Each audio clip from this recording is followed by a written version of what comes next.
Ball is life, am I right? These guys know what I'm talking about. DraftKings contributors Julian, Edlow, and Stan Sun. All right, guys, let's talk about who you're building your lineups around tonight in the NBA. We're going to start at center. Who is your building block, Julian?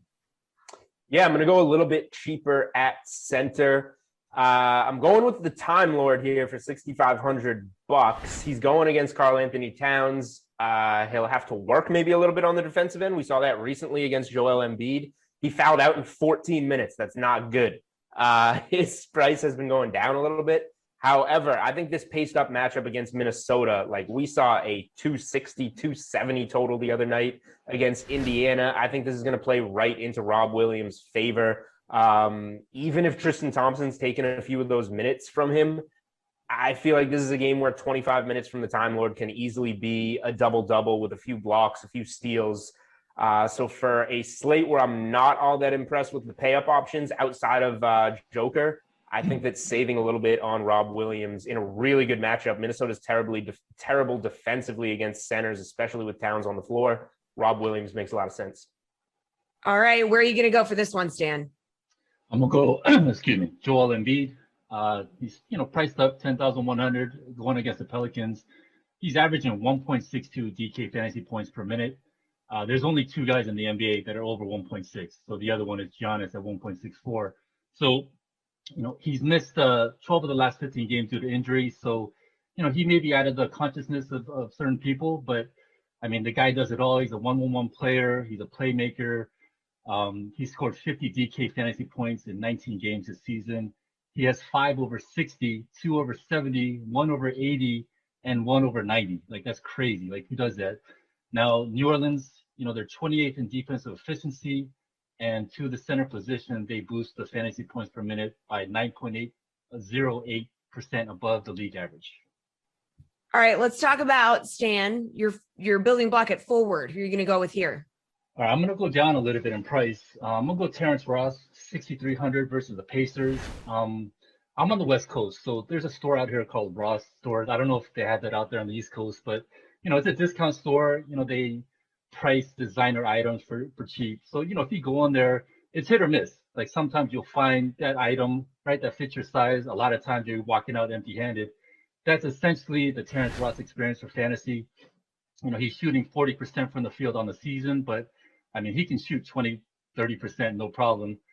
He has 50 DK fantasy point upside. He's gone for over 44 times a season. Over his career, he has a high of 51 real points. So, I mean, he's a professional hucker and chucker. His usage rate is 28 over the last 5 games. And so this is when Operation Tank has commenced in Orlando. He's averaged 29.4 minutes, 17.8 points, 15.6 shot attempts. So, I mean, it's a pace-up spot, too. And, surprisingly, Indiana, they're 7th in offensive pace. So he's going to get all the opportunities to score. Wow, I love the metaphor. All right, where are we going, Jules? I have no Bobby Portis metaphors here, but assuming Giannis remains out, he's obviously had some knee issues. We expected to see him back earlier in the week, downgraded to doubtful. I don't think he's going to play tonight. If he does, Bobby Portis doesn't quite make as much sense. But these last 2 games without Giannis, he's been doing it all, and he's seen his minutes uptick a little bit. In 28 minutes against Golden State, he had 33.75 DraftKings points. And in 35 minutes against Dallas, he had almost 45 DraftKings points. So if Giannis is out, Bobby Portis seems to be the guy picking up a little bit of the slack, $5,700. And he goes against the Charlotte Hornets, who have allowed the most DraftKings points to the power forward position this season. So it is a good matchup if those extra minutes are going to be there. So I wish I could give you something a little bit more priced up at forward, especially after going with Rob Williams at center, but you just saw like Stan is value shopping with Terrence Ross. So the forward position overall is probably not a place to pay up on this slate unless we get some weird news. Like it'll take something like a Jaylen Brown or a Jason Tatum not playing, and then you play the other, Zion in a not great matchup against Philly. There's just not much there. So if there is a reason to pay up at center over somebody like Rob Williams for an Embiid, a Jokic, like Stan was saying, it's because the forward position is definitely going to be a place to get some value. Yeah, Portis 5,700, scored double-digit points in 3 straight games. Okay, what about guard, Julian? Are you going to pay up here? You've been really saving cash.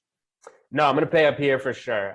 There's a lot of value on this slate. I think at guard, going with either, I'm a coin flip really between Russell Westbrook and Steph Curry, and they're in the same game. So I'm just going to give them both. Like, why not game stack it? Hope that game in Golden State with a sloppy Washington defense just gets run up, and you got both of those guys in there who are probably going to be pretty key players if that game does go off. Westbrook has been ridiculous lately, a lot of it without Beal, but even with him in the mix, what did he have? 68.5 DraftKings points last game, 23, 15, and 14. He's pretty much been good for a triple-double every game over the last 10 or so. And if he misses it, it's by a couple of assists or a couple of rebounds. I think Westbrook going against that Golden State backcourt makes a lot of sense. And on the flip side, Washington has one of the worst defenses in the NBA, and Steph Curry is going to be in a great spot to go off against them at home. He's been doing well lately with over 50 DraftKings points in 3 of his last 4. So I've been saving all along. Here's where I'm going to use it all. Give me these 2 point guards. Yeah, there goes all that savings. All right, Stan, who are you going with at guard? Yeah, no, before I start with the guards, I want to, just kind of reiterate what Julian was saying. I totally agree that Ford is probably not the place to spend up here. You got Kawhi, who's, possibly it's a second leg of a back-to-back. He could sit. Randall's at 9,900, Tatum's at 9. So yeah, I'm totally on board with that. In terms of the guard, I mean, he picked it. He's got my guys, Curry and Westbrook. I had them slated down. The Denver environment is the best. DraftKings Sportsbook has it at 238.5 total. Washington plays at the fastest pace in the league. Golden State is right behind at 2. Washington is 26 in defensive efficiency. Steph Curry, he's gone for 50 DK points in 3 of the last 4 games.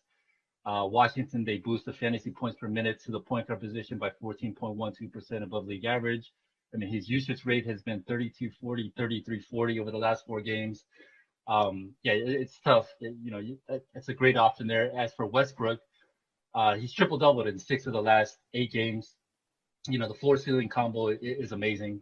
He's gone 50 DK points in each of the last 8 games, and he has a 94.5 explosion against the Pacers. So I mean, the floor ceiling combo is. I mean, who's matching that?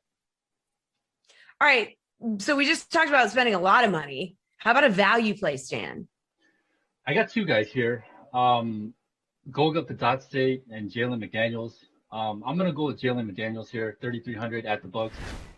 He got the start for Gordon Hayward, who's out. He played 32 minutes. He attempted 14 shots, scored 38.5 DK fantasy points.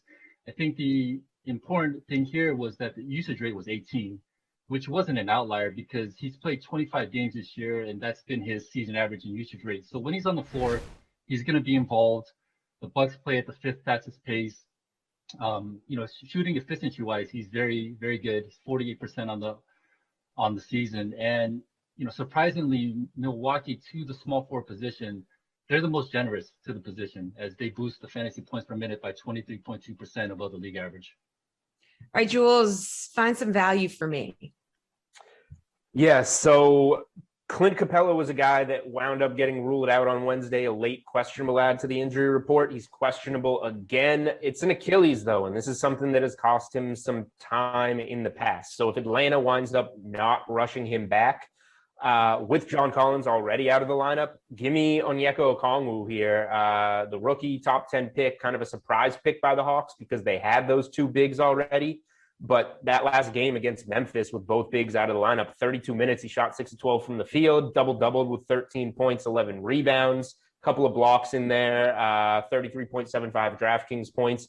Now you go against the Bulls front court that did just add Vooch, so it got a little bit deeper. But still, for me, I'm kind of just expecting that an Achilles for Capella usually winds up being a little bit longer than we expect and just giving him a night of rest. So I'm going to go with Onyeka Okongwu here for $4,000. But if Clint Capella plays, then I reserve the right to change my mind. Okay, fair enough. I like that caveat at the end. But what's your favorite spread and money line bet for tonight, Jules? Let's move on over to the DK Sportsbook. Well, first of all, if it's not clear, I always reserve the right to change my mind. Okay, yeah. Got that. Including this play, but I like this play a lot. So it's betting the NBA right now. Like you see, I have the NBA Trends article, I have the Best Bets article. Stuff changes. Like I don't want to bet a game until at least 90 minutes before tip. People just get scratched. We got all these crazy back-to-backs. COVID guys getting ruled out. So I would wait to lock plays in. However, I like the Celtics first half against the Minnesota Timberwolves. I think they're going to win big in this game. They'll probably cover the 8.5. I'm not going to lay it. I would rather go to the first half here. The Celtics have been struggling a little bit, but they're stringing together a decent home stretch, 7 games at home. They got over the hump against the Knicks in an ugly win after a bad loss to the Sixers. Celtics are a good team first half at home, 15-10-1 against the first half spread. They generally come out strong, and they generally come out their strongest against weak competition like Minnesota, who plays zero defense. And then you have the Timberwolves, who have just been bad in this spot for the majority of the season. When you get them on the road, they're 9-16-2 against the first half spread. So slow starts on the road. Give me the Celtics -4.5 in the first half here. Stan, which spread or money line bet do you like? I like the Grizzlies -1 at New York Knicks. Last night it was -2, so it's come down a little bit. Over the last 10 games, the Grizzlies are 7-3. Interestingly, they're 14-9 on the road compared to 12-14 at home. Over the last 6 games, they're 6-0 against the spread, 6-1 against the spread in the last 7 games on the road. Now, both Memphis and New York, they're both top 10 in defensive efficiency. But I think the edge goes to Memphis because of their offensive efficiency. So they're 15th, while New York Knicks are at 24th. All right, Stan, how about your favorite overall bet? This could be a total, a prop, whatever. Favorite overall bet in the NBA tonight? I had the the over-under the Washington Golden State game. So last night it was at 241. And this morning when I checked, they got bet down. So it's at 238.5, so which kind of sucks. But I'm still going to go with there just because I feel like the number might be a little juiced up just because both teams are, 1 and 2 in offensive pace. Over the last 6 games, the Washington games have gone under. When Golden State has been favored, it's gone under in 5 of 6 games. On the season, Washington games have gone over 50% of the time, while Golden State games have gone under 58.8% of the time. So that's like top 5 in the league. And so, Russ he just needs to chuck up a few mid-range shots, encourage, passes a couple to Draymond Green and Oubre, get some bricks in there, and the under could be very viable. All right, Jules, favorite overall bet? Where are you going? I mean, for me, it's going to be the Celtics first half one at the moment, but like I'm saying, like this is going to change. So whatever time it is, it's 11 something. By the time we get to 5:30, 6 o'clock, like this NBA slate is going to be completely different. This is how it works on a nightly basis now. So I guess, not to cop out, but like the strongest play on the board, we don't know yet because it hasn't happened yet. So we're going to get news that does that. This is where we plug the DK Live account, follow it. That news gets tweeted out. You react to it. That is the single best way to bet the NBA right now, is betting something within 60, 90 seconds of the news coming out, and a line is going to move 5 or 6 points. That is where you get your edge right now. So hopefully I'll have something out on Twitter later. But that is how you bet the NBA. That is how you get the edge on the NBA right now.